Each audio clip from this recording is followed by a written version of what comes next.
So, what are the best Titanic concept art I've ever seen? Well, we're going to go through at least 3 to 4 design art concepts of Titanic 2 in no particular order.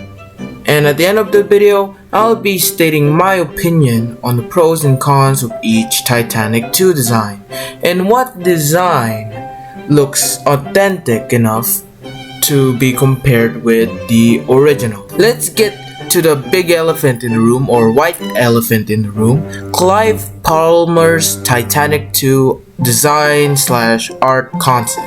Now, my opinion on Clyde Palmer's Titanic 2 concept art thing might trigger some of you here in this video, but I hate it.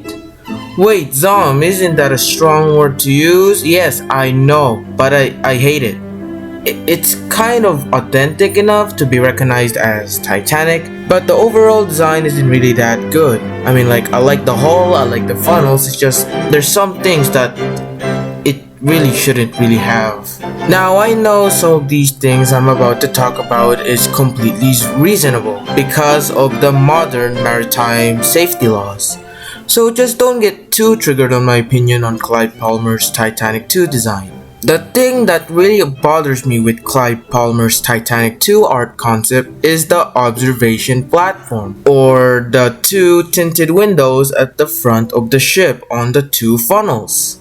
Now, the tinted windows are kinda off-putting for me. They look weird on the ship, and I know it's like for the communication and radio thing, but it just looks weird.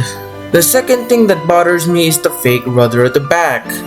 I mean, at this point, the fake rudder is just a useless piece of metal, slowing the ship down. It doesn't help with steering, and it's just there for aesthetic purposes. If you're going to have a rudder, at least make it functional. And, of course, the helicopter landing pad at the back deck as well, like at the very back of the ship. It's a really weird design choice, and I don't like it. The second design choice is by a South African Titanic 2 design concept art. Now, this is the design I actually like for once.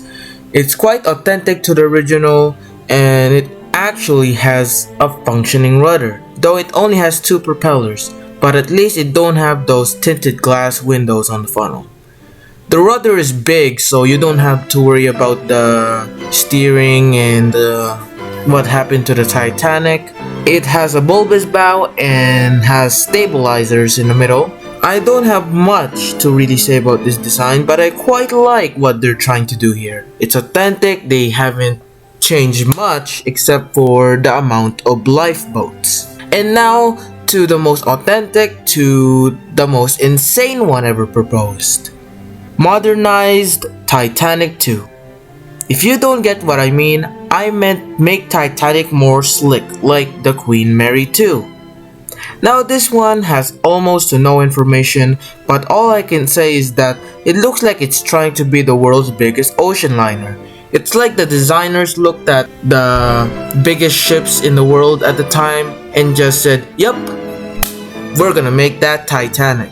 It's technically like a cruise ship painted to be like the Titanic. This art concept, in my opinion, is a failure for me, and that's why it never made it fully into the design phase.